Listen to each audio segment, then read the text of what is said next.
In the 1700s, the British Empire had a lot of power in the world. They owned many colonies, including 13 colonies in America. Even though the colonies had some freedom, they were mostly ruled by the British. A lot happened in American history, and one very important event is the Boston Tea Party. The British Parliament passed several acts all the way from 1733 to the Boston Tea Party. The first act happened in 1733, and it's called the Molasses Act.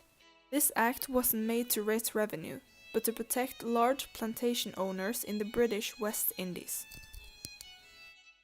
1764, after the French and Indian War, the British economy went on a downhill. Since the Molasses Act expired in 1764, the British Parliament passed the Sugar Act. And if that wasn't enough, in 1765 the British Parliament passed the Stamp Act. They needed to raise money. For every document, newspaper, magazine, and you name it, you had to put a stamp on it, and it charged you a pence. The next act was the Declaratory Act, an act which basically said that the British were allowed to pass laws on the colonies and there was nothing they could do about it. The last step towards the start of the Boston Tea Party was the Indemnity Act in 1767.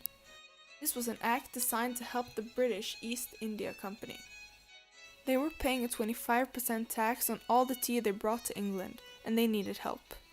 The deal was going to be that they were going to get a 25% refund for any tea that was then shipped to the colonies.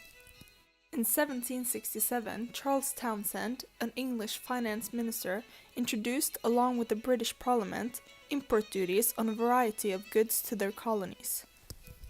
This was partly due to the amount of money it had costed Britain to lead all the wars against France. The act was called the Townshend Act and involved taxes on paper, glass, paintings, and tea. The colony representatives thought this was unacceptable. They meant that Britain had no right to tax the colonies. This was when the slogan "No taxation without representation" occurred. After a while, the import tax on most of the goods had been removed after the Americans' wish. Although the British were not going to repeal the tea fee, because they wanted to show the colonies that they were still in charge. In 1773, the British found a way to bring the tea directly into the port, instead of going to Great Britain and then bringing the tea from there. The new way of bringing tea means that they were going to have more profit. The colonists didn't like this one bit. They decided that something had to change.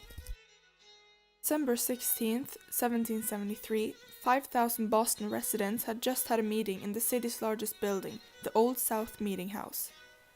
This meeting would prove to be the start of the American Revolution, the American Declaration of Independence, and the enforcement of the colonial empire of Britain. They wanted to do something about the import customs.